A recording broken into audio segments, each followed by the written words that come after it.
अन्य समाचार पर नजर करिए तो मोरबी में लाखों लूटना सीसीटीवी फूटेज सामे आव्या छे। बे कारमा आवेला शख्सोए लूटने अंजाम आप्यो छे तो एक कार चालक ने आंतरवानो प्रयास कर्यो हतो। कार चालक ने आंतरी होटलना कम्पाउंड में लई गया हता।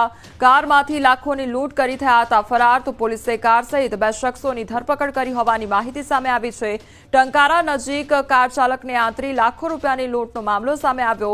राजकोट मोरबी हाईवे पर टंकारा नजीक तस्करोए फिल्मी ढबे लूटने अंजाम आप्यो तो आंगडिया पेढीना आसामनी कारने आंतरीने लाखों रूपियानी लूट चलावी हती अने कार चालकने आंतरी होटलना कम्पाउंडमां लई गया हता तो कारमांथी लाखोनी लूट करी फरार थया हता। अलग अलग बे कारमा आवेला शख्सोए लूट चलावी हती અને લૂંટની જાણ થતા જ પોલીસે મોરબી જિલ્લામાં નાકાબંધી કરી હતી।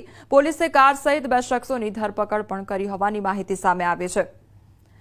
તો સંવાદદાતા અતુલ અમારી સાથે જોડાઈ ગયા છે। અતુલ, જે લૂંટને અંજામ આપવાનો પ્રયાસ હાથ ધરવામાં આવ્યો હતો, શું અપડેટ આખી ઘટનામાં?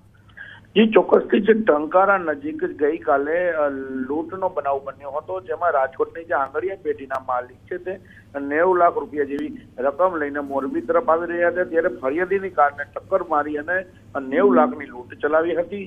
બે કારમાં આવેલ 7 અજાણ્યા શખ્સો વિરુદ્ધ આ મામલે ગુનો નોંધાયો હતો અને ટંકારા પોલીસ, એલસીબી, એસઓજી સહિતની ટીમોએ જિલ્લાભરમાં નાકાબંધી કરી હતી। ત્યારે ફિલ્મી ઢબે જે આરોપી જે છે તેને મોરબી એલસીબી, ટંકારા પીઆઈ અને ડીવાયએસપી સમીર શાળાની ટીમે પકડી પાડ્યા હતા અને કહી શકાય કે ઘટનાના સીસીટીવી પણ સામે આવ્યા છે।